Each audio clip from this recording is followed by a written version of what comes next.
लक्ष्मी सबसे ज्यादा प्रसन्न कौन से दिन होती है? जम के बोलिए जरा। शुक्रवार।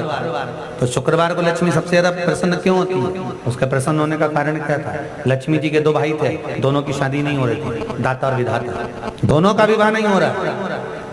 और दाता विधाता के लिए लक्ष्मी बड़ी परेशान थी, रोज नारायण से कहती थी प्रभु कुछ कृपा करिए, दाता विधाता का विवाह नहीं हो रहा, उम्र होती चली जा रही है, इनका कुछ करिए प्रभु, आप नारायण आप कुछ तो कर सकते हो। भगवान नारायण ने तब लक्ष्मी से कहा एक काम करो, बेलपत्री के पेड़ के नीचे बैठकर लक्ष्मी तुम अनुष्ठान करो तुम्हारे भाइयों के विवाह के लिए। इसलिए आज भी हमारे हिंदू धर्म की रीति है कि बेलपत्री के पेड़ के नीचे शाम के समय लक्ष्मी का वासा होता है। इसलिए लोग इस बेलपत्री के पेड़ के नीचे तुम्हारा रात्रि को शाम को 6 बजे से लेकर रात्रि को 8 बजे तक तुम्हारा निवास होगा। जैसे पीपल के पेड़ में देवताओं का निवास, आपको आप लोगों ने यदि पद्म पुराण पढ़ी होगी या सुनी होगी तो उसमें स्पष्ट कहा है, पीपल के वृक्ष की गणना ध्यान देना, पीपल के वृक्ष में सुबह 4 बजे से लेकर 7 बजे तक ब्रह्मा जी का वासा होता है। पीपल के वृक्ष में सुबह 7 बजे तक ब्रह्मा जी का वासा, 7 बजे से लेकर 10:30 बजे तक पीपल के वृक्ष में भगवान विष्णु का वासा होता है। कितनी बजे तक? 10:30। 10:30 से लेकर 11:30 12 बजे तक पीपल के वृक्ष में पितरों का वासा होता है। इसलिए हमारे यहाँ पितरों को श्राद्ध पक्ष में जो भोजन कराया जाता है वो 10:30 से 12 के बीच में कराया जाता है। 12 बजे के बाद पीपल के वृक्ष में दोपहर के 1:30 बजे तक आहूतों का वासा रहता है। आहूत कौन? जो गर्भ में शांत हो गए, जो कुंवारी अवस्था में शांत हो गए, जो जन्म लेने के बाद उनका विवाह नहीं हुआ और शांत हो गए, उन आहूतों का वासा उस पीपल के वृक्ष में दोपहर में 1:30 बजे तक रहता है। उसके बाद में प्रेतों का वासा चालू होता है। इसलिए दोपहर के समय पीपल के पेड़ की परिक्रमा नहीं होती। फिर शाम को 4 बजे से 7 बजे तक पीपल के वृक्ष में शंकर जी का वासा होता है। इसलिए शाम के समय पीपल की परिक्रमा नहीं होती। 7 बजे के बाद में पीपल के वृक्ष में रात्रि को 9 बजे तक कुबेर का वासा होता है।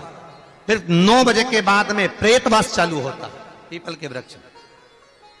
उसी तरह बेलपत्री का जो वृक्ष है, उस बेलपत्री के वृक्ष के नीचे रात्रि को 8 बजे से लेकर 12 बजे तक बेलपत्री के पेड़ के नीचे कुबेर का निवास होता है। महाराज कुबेर का निवास।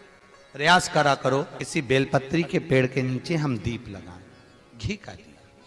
यदि संपदा की कमी हो तो, अगर भगवान ने खूब संपदा दी है तो भले मत लगाओ, कोई दिक्कत।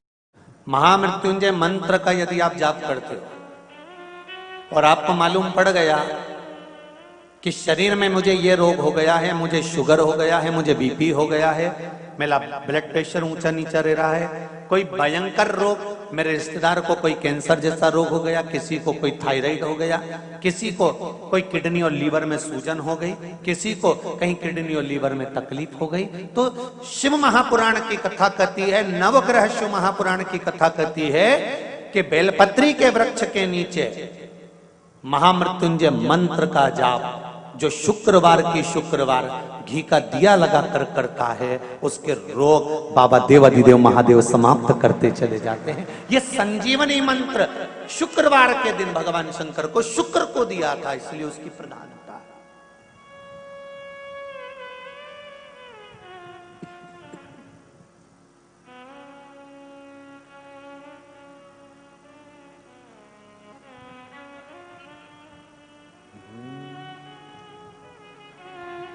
ये वो संजीवनी मंत्र। शुक्रवार के दिन बेलपत्री के वृक्ष के नीचे बैठकर घृत का दिया लगाकर शरीर में जो रोग है उसका स्मरण कर कर शंकर जी से विनय कर कर, हे भोलेनाथ, आपने शुक्र देवता को संजीवनी मंत्र दिया है, तो क्या आप मेरे को वो मंत्र प्रदान नहीं करोगे? मेरे रोग, मेरी बीमारी, मेरे दुख को आप नहीं हरोगे?